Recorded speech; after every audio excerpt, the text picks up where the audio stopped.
Hey, what's up guys?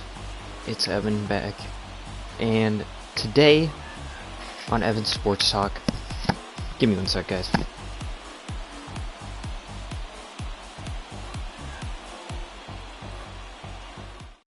And there's no doubt that they'll feed off the energy from this crowd, right? I mean, yeah, I'd say the intensity level has gone up a few notches for sure.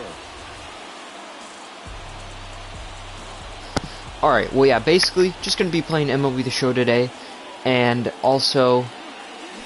but yeah, I just wanted to come on here and talk some sports. I mean, I changed my channel name to officially Evan Sports Talk, which is because, and the reason I didn't do like Evan Talks Panthers or something like that is because I wanted this channel to be where I talk about all of my favorite teams in multiple sports. And today, I just want to mostly come on and talk Panthers, talk Jaguars, talk a little bit of Lakers. And yeah. So first topic I want to get to is actually a topic involving the quarterback controversy on who we should pick at number 1. And I know I don't have that big of a following yet, and I'm trying to work and grind to get there. But I know I'm personally a CJ Stroud guy, and I've said that in my mock drafts for Carolina and just in general. I'm a CJ Stroud guy. I'm fine with either one. But I am personally a CJ Stroud guy, and today I've been on Twitter arguing with some people over things that make CJ better, or the things that CJ is better at than Bryce, and what Bryce isn't better at than CJ, because I'm trying to back up my reasoning for thinking CJ is better. And basically, what I just want to say, and I know a lot of you are going to be like, I mean, we're in such a good... I love that we're in this situation. I love that we're in this good situation, and I'm not taking it for granted. I'm just saying my reasons for why I think CJ is the best QB in this class, and a lot of people do too. And so, one reason, he is better, he's a tier above Bryce when it comes to passing. And the reason I say that is... Reason 1, better ball placement. If it wasn't copyright to go look at film on stream, which I believe it is, I would go over some film with you guys and watch film with you guys. I'm still a little bit of a newbie when it comes to watching film and learning all that stuff. But, basically, what I want to say is that I think that he's better accuracy-wise, which I definitely... Bryce is still really accurate. That's not a knock on Bryce. People think sometimes when you're saying certain things, it's a knock on the opposite one that you're not trying to make a point of. But no, Bryce is still really accurate. He's still a good thrower overall. But CJ's better accuracy-wise.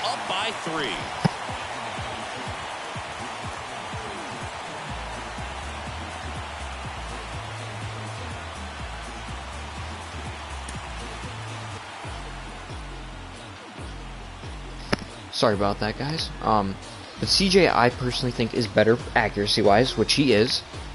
I think he's also a tier above in ball placement. His ball placement on any part of the field is amazing. Places it where no defensive back can get it over his own guy. What else was it? His touch on the ball is also really freaking good. I mean, he has amazing touch on the ball. It's very much involved with like his ball placement, but you got those two things. He's underrated when it comes to throwing under pressure. I saw a clip earlier from a guy who is more of a Stroud guy, and that clip clearly shows that he can throw. He placed the ball perfectly and took a hit from a guy. He might not always do that, but he can get better at that in the next level. And rolling out, he can get better at that too. I mean, he's going to do really good in the NFL. And with the coaching staff we have, either him or Bryce are going to do really good. See, the thing is, I'm fine with either one. I just personally think that CJ is better. And people need to realize, there's some people that I've been arguing with that only think that their opinions about Bryce matter. They only think that their opinions on Bryce matter, and it's ridiculous. And it's like, bro, your thing, what you're saying is opinion. It is opinion, not facts. And he's saying they're facts. They are not. I'm not going to say who I'm talking about. If he watches this, he'll know who he is. But they're not facts. They're just opinions. There are some things that are facts, and the fact is that CJ overall accuracy, ball placement, and a lot of other things when it comes to passing is better, and that is a fact. And you can't say that it's not when it literally is. Go back and watch the film if you don't think it's, if what I'm saying is a fact. He can run. He can improvise. He is a leader. I've seen some people say that Bryce is a better leader. CJ is a leader. He might be, they're both quiet leaders, but they are both leaders. You don't get ahead in the count, you can forget about you might not see it all the time, and that's probably because more people probably watch Alabama games than they did Ohio State games, which makes them instantly think, oh, Bryce did this, but CJ I never saw do it. CJ can come in. There we go. That's got to be gone. If that's not gone, that's ridiculous. Yeah, it's gone. Thank God. I've been trying to do this challenge for like 45 minutes. For a while, I paused and got off. But yeah, I just want to say those few things about CJ because I feel like people are just... It's ridiculous. It's absolutely ridiculous, and it annoys me. And C3... I highly recommend going and subscribing to the C3 Panthers podcast if you are a Panthers fan, because Cody Lack today is going to talk about it too, because me and Cody have been arguing with the same guy, who I'm not going to say again. It probably would, if you go and find Cody's Twitter, you probably very easily find who the guy I'm talking about is, or like people in general, but you'll find out pretty quickly. Tonight he's going to mention it too, that people are completely... don't understand our points because they're so oblivious. They're oblivious and delusional to their own opinion. It's ridiculous, man. But yeah, on to the Jags. Actually, no, I haven't talked about any of the free agent signings for the Panthers. I'll talk about Panthers free agency signings and other things, other topics before I move on to the Jags. What was it? Do not give... Okay, don't give up one. Okay, but basically, so onto my... onto the free agency. Basically, for free agency, I like all the signings so far. I love them all. I would say we could probably still go out and get a edge rusher, maybe even a cornerback, one or the other, or even both still. Just to get a guy like a Marcus Peters, if he were to take a little bit less money, Jesus, I would say Marcus Peters, if he were to take a little bit less money. William Jackson would be fine too.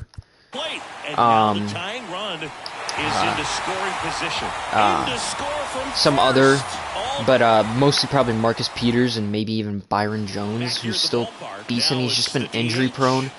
But cornerbacks, edge, Yannick Ngakoue, somebody I look at. If he would take a little bit less money or just a one-year deal, that kind of like what DJ did. DJ did a one-year deal last year, DJ Chark, and it was $10 million last year. But this year he took a one-year deal and $5 million just to see if he can prove himself. Now, one thing I want to say is that I like that. That was a really good signing. I know I was eventually going to get to that. I really like that signing by the Jags. DJ Chark, I loved him on the Jags. I'm also a Jags fan, so I've had a good amount of experience. His first 4 seasons were with the Jags, and those were really good. I loved his Pro Bowl year. That was an amazing year for him. I hate that the first year with Trevor Lawrence, he was injured and sadly didn't have a very good year because he was injured, ended up having a season-ending injury. Love that signing. He'll spread the field. Personally, I think now you could still go wide receiver at 39 or even trade up against Jason, which is what a lot of people are thinking we should do if we take CJ. And I would be down for that, as long as he falls far enough to where we wouldn't have to give up too much draft capital to move up. But But yeah, I mean, I would be fine with wide receiver still at 39 maybe, depending on if the right guy is there. I would say otherwise you go edge if you don't sign an edge, or go cornerback as well to get possibly a guy across from J.C. Horn.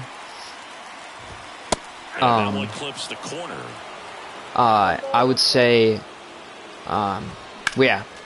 That's what I think we should do at. I think it's BPA also in a way. I mean, linebacker. My main positions I look at 39 now is wide receivers not at the top. This is in no particular order. But first I would say is edge. And as I said, no particular order. But edge is probably what I would, if I had to rank it, it would be number 1. Cornerback as well. Linebacker. As well as wide receiver. I would say those 3 defensive positions, I would say, are before wide receiver now, maybe, unless the right guy's there. If Zay Flowers falls to 39, which I don't think he will, or if JSN or another good player falls there. Josh Downs is good, but I would say, like, now that we have all these guys, we almost don't need to go wide receiver that bad. But, I would say that all those defensive positions, if we draft, or we should go one of those positions at 30. But on to continuing the free agency talk. Adam Thielen, love that signing too. Brings in a veteran wide receiver, which is perfect for a quarterback. Our quarterback specifically. And I feel like that would just be a very good, or that's a very good pickup for us. And basically, I feel like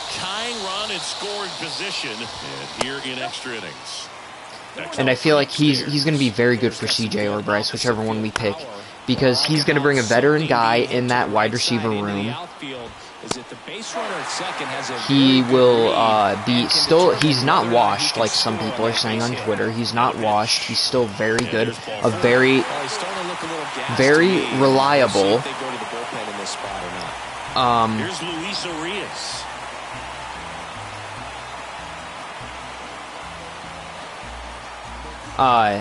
He's going to be a very reliable target. He's going to be doing a lot of like shorter routes. He's going to be very good in the red zone, especially with Hayden Hurst being our new tight end 1, which I'm going to talk about next, actually, Hayden Hurst. And yeah, I think he's going to be a very good player. I think you play him in the slot.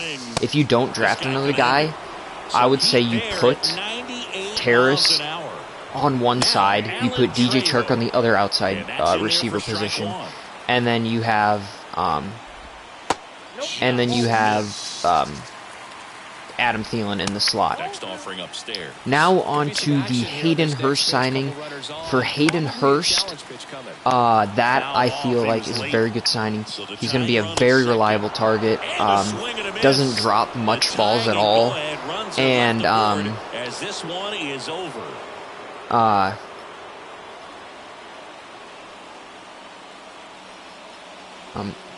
One second.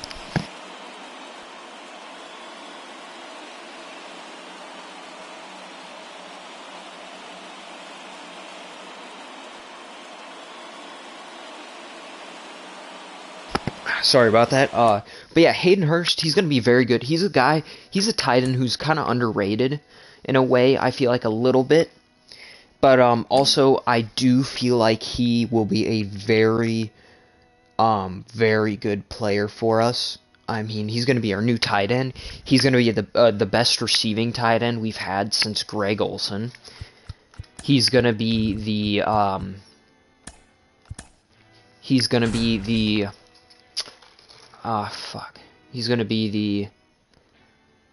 a good blocking tight end. I mean, that's the thing. He's one of those tight ends that's really good for both blocking and receiving, so he's going to be good in that aspect. Anthony Santander at the plate. This guy has turned into a beast. And yeah, I mean, not too much to talk about. He's going to be a very reliable receiver for CJ or Bryce, and On the ground, right side. and that'll be very nice for us to have for one of them. And he's gonna be the best tight end we've had since Greg Olson. And we're finally finding Greg Olson's replacement, at least for the first couple of years. It's going to be hard to replace him because of how good Greg was. That was a bad swing. But yeah. Now on to Miles Sanders. The Miles Sanders signing, I love. We got him for a bargain. I feel like he definitely could have gotten a lot more money. We got him for only about $5 million a year. And I'm super excited about that signing. He's basically like a Christian McCaffrey, but not nearly as good as Christian McCaffrey. He's still a really good running back, but I think he's a really good player. He's going to do really good for us. Now we just got to go and get a power back, whether that's from free agency or in the draft. And Miles Sanders is going to be a really good check down. He's going to be a really good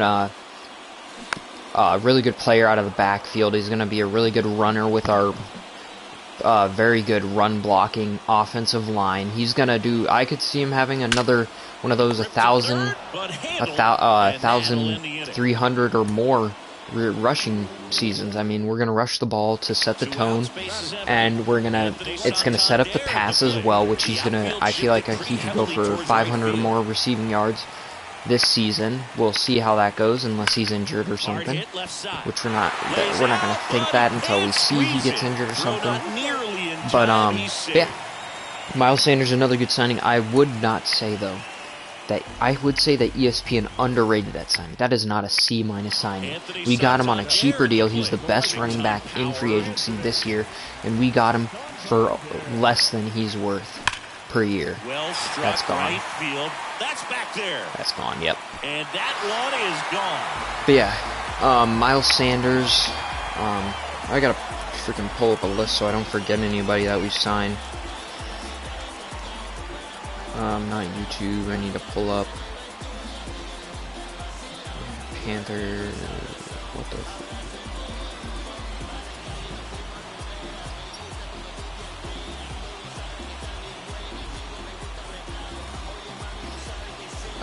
here we go.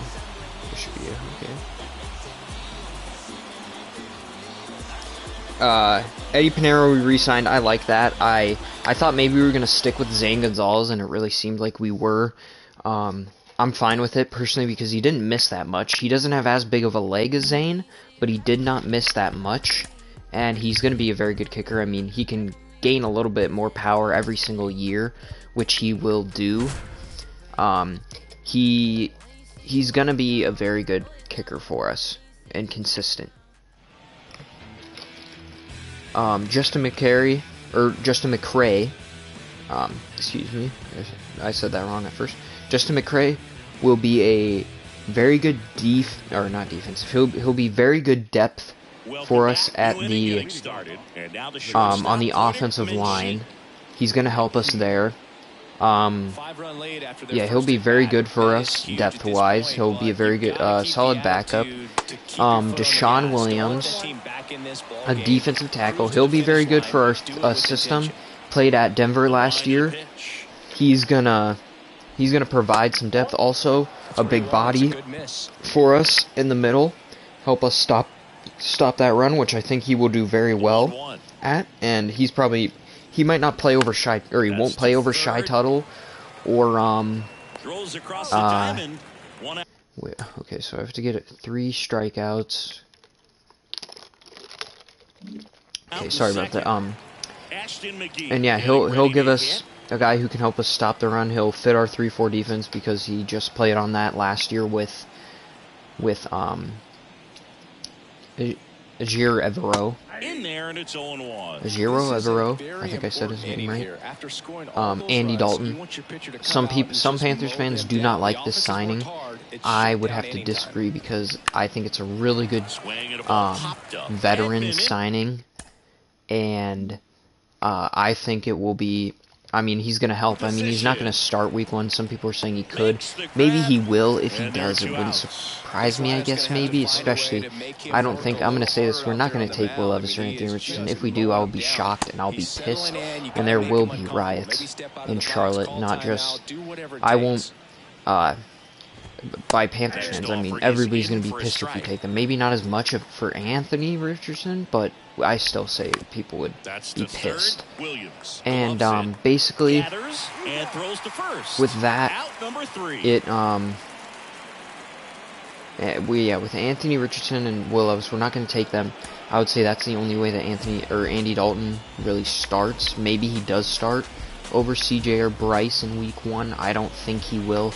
But either way, still a very good signing. I think he's going to be a very good backup, a very good mentor and veteran presence behind CJ or Bryce. Bradley Bozeman, re-signed him, amazing. I was hoping we would do that. I was wondering why that was taking so long to re-sign him, but we got that done. He's back, which I'm very happy about, and I'm just happy we got that done, keeping our core guys together. Von Bell, safety, that's going to be a very good signing. I like that signing because he's always been a solid player his entire career. From the Saints to the Bengals, he's been a very good player. And he is going to be a good player for us. He's going to start at safety most likely because I'm thinking Jeremy Chinn's going to be more of that hybrid linebacker like he was in his rookie year where he was very, very good. Come on. And yeah, I think he's going to be a very good player for us. He's going to start, and he's going to do a lot for us this year and help that defense out. Shy Tuttle, he's going to be a very good defensive tackle, maybe even our nose tackle too. And we're looking like we might be able to stop the run a little better this year. I mean, it really seems like we will be able to, and I personally think we will too. And Shy Tuttle and Deshaun Williams will do that. I mean, Derek Brown's he's gonna do that too. He's a big body. I mean, that's what he was really good at in college. And yeah, I mean, we're gonna be able to hopefully stop the run a little better this year.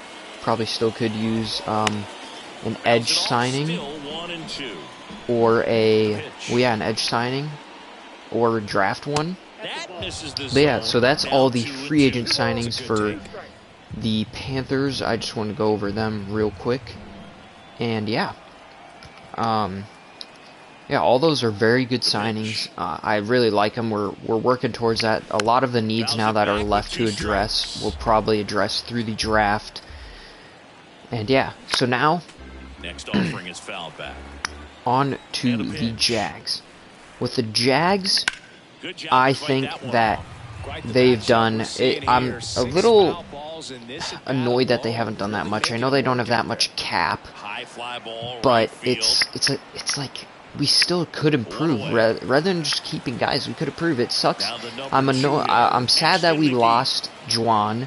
He's not worth $20 million a year, though. I'm sorry, Juwan. You're just not worth that. We're not giving you that at all. Why am I not restarting? I should restart. Sadly, lost Arden Key. I think it's kind of funny. Everybody trolling him on Twitter about saying that he built Jacksonville up and built a new culture and stuff. That's funny because it's not just him who did that. I mean, he helped, but it's not just you, bro. It's not just you. But yeah, I mean, he'll be a sad loss. He was more just depth and like kind of a third pass rusher who's decent, and I think we can replace him whether it's through the draft or signing somebody like a Calais Campbell. Calais Campbell is actually somebody I want to talk about in a bit, but yeah, continue talking about them. Sadly lost him. Chris Manhertz, not as big of a loss, but still a loss that sucks that we lost him because he was a solid pass blocking tight end. And yeah, I mean, we can replace him. We do need to we might end up drafting somebody. I think that's probably what we will do. And yeah. Those runs, you want your pitcher to come out and just mow them down. The offense has worked hard. It's shut down anytime. And yeah, so on to the signings so far. I like. I'm gonna have this one's gonna be hard because a lot of them aren't too big, bro.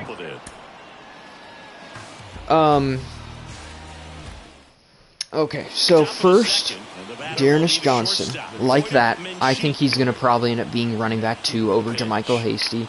He provides that power back that we need behind Travis Etienne. He's going to be a very good player for us. I mean, he was even with Kareem Hunt and Nick Chubb, he still had some decent moments and decent seasons. I mean, behind them, he's a very good player. And yeah, I think he's going to be a very good player. I think the odd man out when it comes to running back on our roster is probably going to end up being Snoop Connor or JaMycal Hasty. Probably Snoop Connor though, just because we just re-signed JaMycal Hasty. Larson sizes this one up. No trouble here. Michael Dodge, I believe is his name. Michael Dodge. He is a solid signing. He's going to beef up. I don't know if he's going to, if some of these signings are more, if they're actually depth or if they're just like possible roster competing for a roster spot. And I think maybe that's what he is, but also I think he can be a very good big guy in the middle to help stop the run and help us out in the middle a bit. And I think that's a solid signing. I don't know if he'll make the roster for sure or not, but we'll find out. The other guy, I forget how to say his name. Let me pull up also the Jags. For Jaguars. Free agent signings, not of 2022.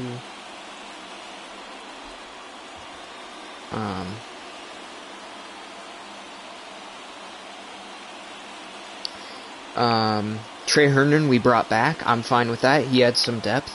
Adam Gotsis also brings some depth and is a solid player. Andrew Wingard brought him back. That's going to be a decent signing as well to bring back. He's going to bring depth and a very good I'm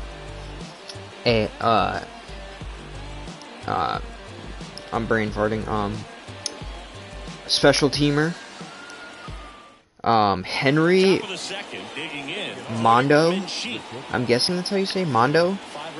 More of a depth defensive end. He's not going to start. He might be a rotational guy, but I don't think he'll start.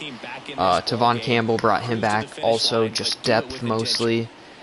Yeah, not too many signings. I'm hoping, one thing I'm hoping for, if I had to make one hope for the Jags right now, that would be to bring back Calais Campbell. And I'm hoping we get him because he would, I mean, just look what he did. He's not the same guy that he was in 2019, but look what he did in Josh Allen's rookie year. He took away some of the pressure from Josh Allen. He would do the same thing, and this time he would have another really good edge rusher who's going to develop, hopefully, over this offseason to get even better in Trayvon Walker, who had a pretty good, solid rookie year. I mean, not to the expectations that maybe some people had, but we expected him not to have nearly as many sacks as Aiden Hutchinson in his first year. And that's alright. He's going to develop, hopefully. I'm really hoping he does, because I don't want to have to go out and draft another edge in a couple years. But we have Trayvon. We have Josh. If you bring back Calais, he's going to take away pressure again. He's not the same, like I said, as he was before. But he is still very, very good. And he is going to help us. I think we could even make a super... I mean, obviously, we made it to the divisional round without him. And even though we lost some players, we have Calvin Ridley coming in. Bring back Calais Campbell, too. I mean, just... this... we could... I mean, we're already going to make noise. Bring back Calais. He's going to help out the defense so much. I think he might ultimately decide to come back here because I saw something last night that said that the visit was very well. The Jags are letting him see all of his options through, and I'm really hoping ultimately he decides to come back, and I have a feeling that's probably what he will, because he has a true chance to win a Super Bowl in Jacksonville. And so yeah, that's my hope, is that Calais Campbell comes back. Now, when next thing I want to talk about when it comes to Jags is some of their draft, some of the draft stuff. So when it comes to the draft for Jacksonville, 24 is a very interesting pick because there's a lot of players that we look at there. Now, with the departure of Juwan Taylor, I look at maybe a tackle there, if a tackle were to fall. I also look at a guard mostly the only guard there at 24 that I would take is Osiris Torrance, excuse me. And so basically, Osiris Torrance, I see being a first rounder. Or, well, yeah, I see him being a first rounder, and I would be down for him. I mean, that would shore up the left guard. At this point, I would say tackle-wise, it's more just getting a swing tackle maybe through the draft, for now at least, or maybe a solid player like a Darnell Wright or DeJuan Jones who could be the replacements, and then Walker Little could replace Cam Robinson after this season, which I could see very much happening. And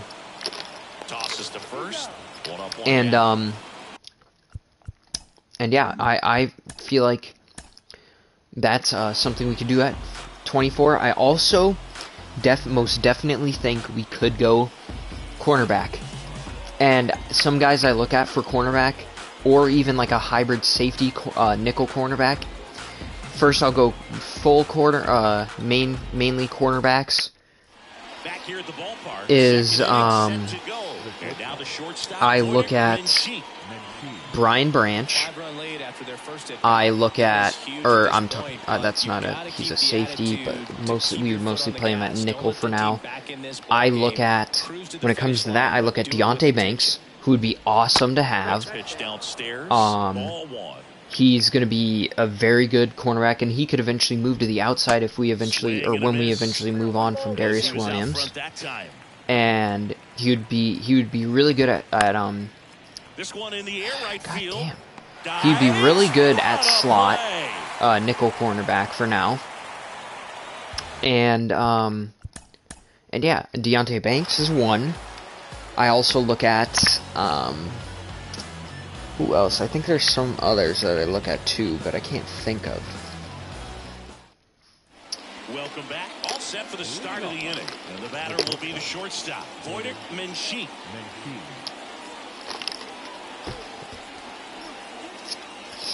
Cornerback-wise. I mean, I would be fine if one of the top corners, like a Joey Porter, Christian Gonzalez, Devon Witherspoon, which none of those guys probably will, if they were to fall there, I would be down for them too. I think if you were to pick one of them, you might just keep them outside and then sadly put Darius Williams back in the slot. And it's only sad because I definitely agree with people who say he earned the outside corner position across from Tyson Campbell. But it still wouldn't be the biggest, the saddest thing ever, because I mean he was decent. He wasn't that bad in the slot. It was more just the fact that it was so bad outside that it made it seem like maybe he wasn't doing the best inside at nickel, and that's why we changed it up. But yeah, so that I'll just include Brian. So Brian Branch obviously is another guy. Brian Branch, he's one of the guys. He might not be there. He might. We might not, or we're not going to know until draft night, which is 30 days away. Finally, under a month until the draft. Can't wait till it actually reaches April, because then it's within the month that the draft is. And this draft I'm so excited for as a Panthers and Jags fan. But Brian Branch, Antonio Johnson is actually interesting too. A bigger safety that would be perfect for guarding guarding tight ends like Travis Kelce, and he could play in the nickel, and he would be a really good player there. At pick 24. And yeah, I think that it will be interesting. Those are the main guys that I can think of right now off the top of my head. Clark Phillips, he's smaller. He's the same size. He's 5'9", same size as Darius Williams, but he's mostly been a slot in. He's gonna be a really. He's mostly been slot at college, and he's gonna be a solid slot. And yeah, he's gonna be a good slot. I would be fine with him. We might be able to get some of these guys that I'm mentioning in the second round at 56 if we were to take a different position. But yeah, I think that he would be another solid cornerback, another solid player that could play nickel for us. Misses off the plate, and we're underway.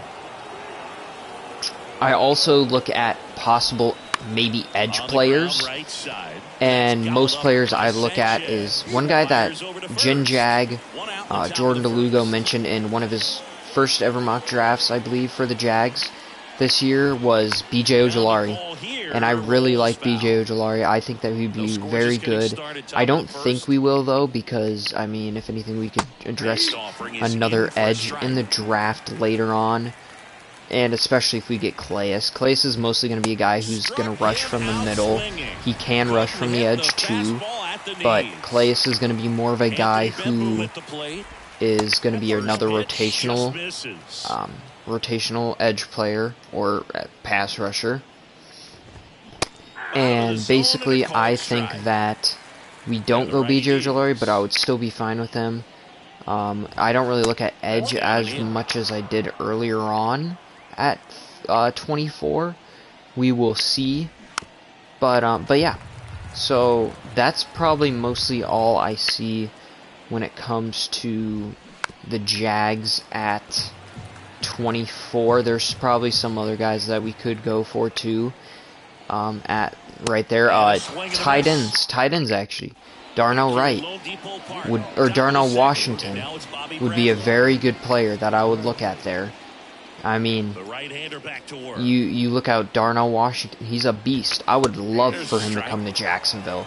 I mean, he would be such a beast, a solid player to have as our second tight end, and maybe even the guy who, if we don't bring back Evan Ingram next year, which I'm surprised we haven't extended him yet, have a solid, that might not happen until after the draft, but just like what the Panthers are doing with Brian Burns, where they might not extend him, or they're not going to extend him until after the draft. But basically, I see that I see Darnell Washington, Luke Musgrave, Michael Mayer, maybe if he falls there, Dalton Kincaid. Those are a lot of guys. I mean, all of them have very good traits. Luke Musgrave might be able to get in the second round. He's a solid, very good pass-catching tight end. He's probably the only one out of all of them that is not the best at blocking, but he can get better at that. But yeah, the rest of the guys are hybrid guys who can catch and block. I haven't watched much tape on Luke Musgraves, but he can probably block a little better than I'm giving him credit for right now. I might have some people in the comments saying that, but yeah. Oh, what else? I will actually go and mention some tackles that I look at possibly there at number 24. Even though I don't think we will, it's better to address some other needs first. Could address tackle in the second round with some solid tackles. I look at Darnell Wright, who I accidentally said instead of Darnell Washington. He's the guy that I look at. I could see us even trading up maybe in the second round to get him. And I look at him. He's going to be a very solid player. He's a guy who you could play at right tackle and move Walker Little next year over to left tackle. For this year, you'd be a swing tackle mostly. And then DeJuan Jones, who would be a beast at right tackle to have, or even left tackle, 6'8", like 380 pounds or something, and still moves very quickly for a 6'8", 380-pound guy. I mean, that's amazing. He would have been an amazing player to have.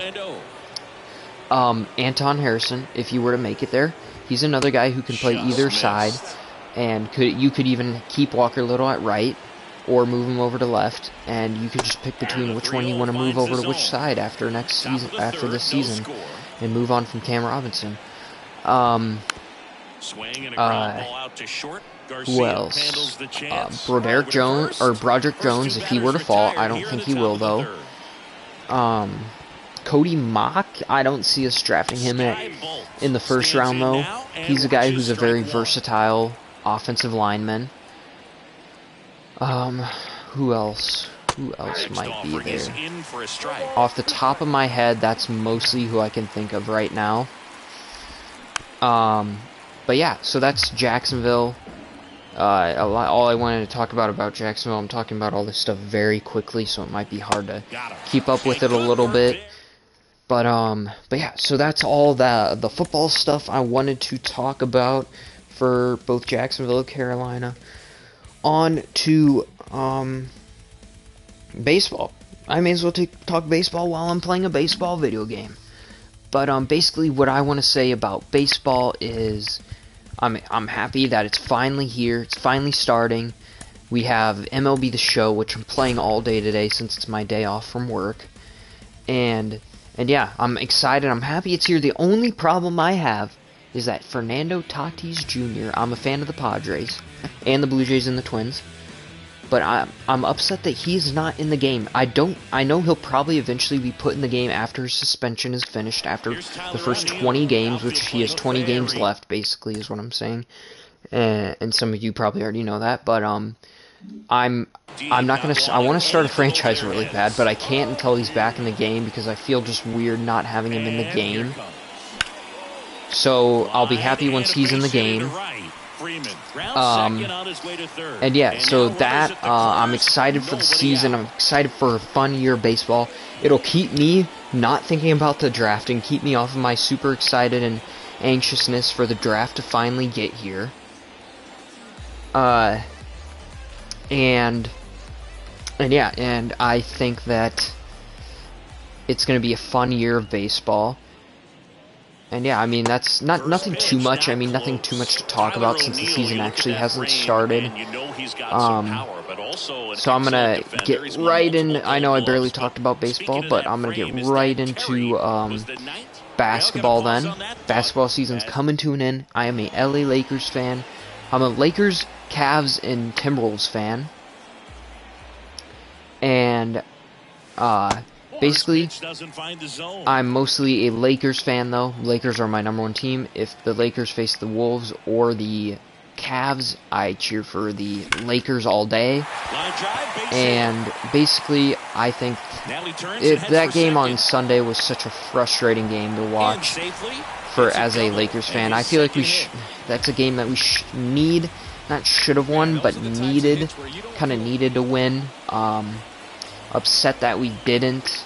But there's still 6 games left, and we're still in the 9th spot, so that's good. And yeah, I think that was an upsetting. Only 3. It didn't tally that one that I literally just got on base for. But yeah, upset that we lost that. Got another game tomorrow night, which hopefully we win, and I'm really hoping that there's still a chance as a Lakers fan and for the Lakers. I'm hoping we can get into the 6th seed. I have a feeling we probably won't, but I'm not going to give up just yet. I really hope we do. And if not, I hope we at least get the 7th or the 8th seed, so then we can compete for the 7th seed at least. And I think that the Lakers, fully healthy, can beat any of the top 6 teams, that's for sure. I think they can be better than any of the top 6 teams. I think that they could beat the Nuggets in a 7-game series. I think they could beat the Grizzlies in a 7-game series, the Kings, the Suns, even with Kevin Durant. But yeah, frustrating game to see us lose, and we will see how the season ends. It's going to be an exciting ending, and I'm hoping they make at least the play-in tournament, so then we can possibly see them in the playoffs, and hopefully make a big run in the playoffs. But yeah, and hockey season, I'm not the biggest hockey fan, but still a hockey fan anyways, and it's going to be an exciting ending to the season for hockey, and we'll see how that goes. Fuck me. I'm just going to restart. That's a bad start. But yeah, I mean, just wanted to talk about those few things. Basically, nothing too much to talk about for anything other really than football. I would talk some more basketball, but other than being annoyed with the game the other day and still having to make a push, I do think that there is more to talk about, which I'm actually just now realizing that I should talk about for basketball. So I'm actually going to talk about that. So, for basketball, resuming talk about the Lakers. For the Lakers, what is Darvin Ham thinking not starting Rui Hachimura? Or not starting him, but playing him. He should have played Rui more. He should have played Rui instead of Lonnie Walker. No offense to Lonnie, but it's just, I feel like he should have started Rui over Lonnie. And the reason is because so I listened to some podcasts and stuff on Lakers, and they mentioned this, and it was a good mention because literally it would be much better for us to have played Rui over Lonnie Walker because of size. The Bulls have two very good players that Rui could have guarded way better than having a bunch of guards out there for, which is Zach LaVine and DeMar DeRozan, who are two very good offensive guards that Rui could have played better defense on because of his height and his length, and he probably would have helped us a little better offensively too. And yeah, I think that maybe we should play Rui in this next game. If he doesn't play Rui, I'm going to be upset. I mean, if we lose again, I'm going to be very upset, obviously. I don't think we will lose, though, this game tomorrow, but we will find out, and I'm hoping we don't lose, because that would completely mess up our run right now that we are making to make the play-in or even the playoffs. And I also want them to beat them because I hate Patrick Beverley now that he's not on the team. And also because he's way too cocky for not being that good of a player, other than defensively. I just want them to beat him so he can't, like, what he said he wants to do to the Lakers, he can't do, which is ruin the playoff push that the Lakers are making. And just winning one game hasn't completely ruined that. If they win another one, that probably would not completely ruin it, but still affect it by a lot. Yeah, and I think that we need to do better in these next. I think that we could win. I could see us winning the last 7 games. I could see the Lakers winning the last 7 games. And I could see them, the only few games that I see that they could lose is the Timberwolves, because they're fully healthy again. So I could see them going 6-1. Also the Suns, if the Suns have Kevin Durant back, I could see them losing that game. The Bulls game is still a very risky game, and a game that they could very well lose. This next one, but I think they will win it in a revenge game and a comeback game against them.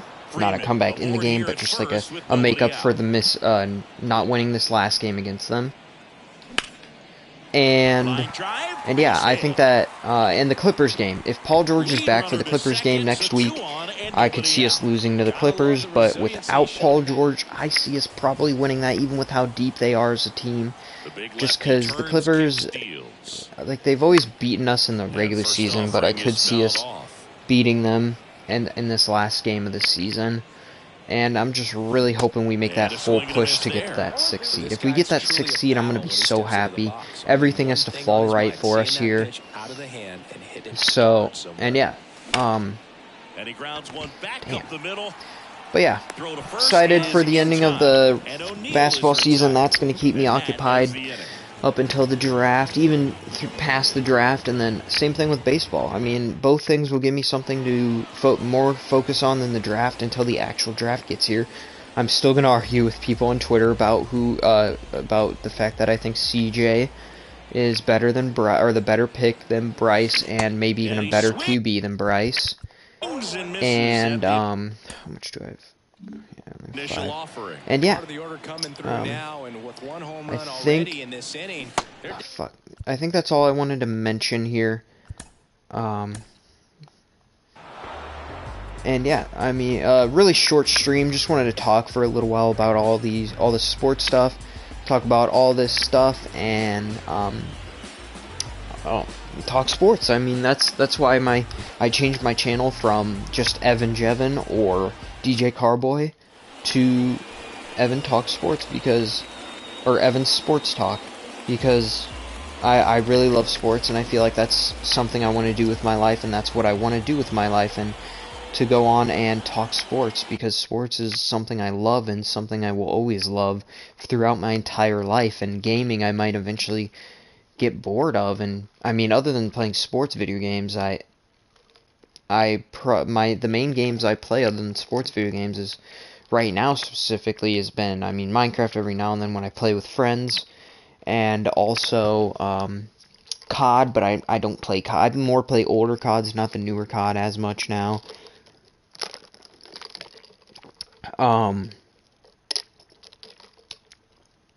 Dead by Daylight, very good underrated game right there. Dead by Daylight is a very good game.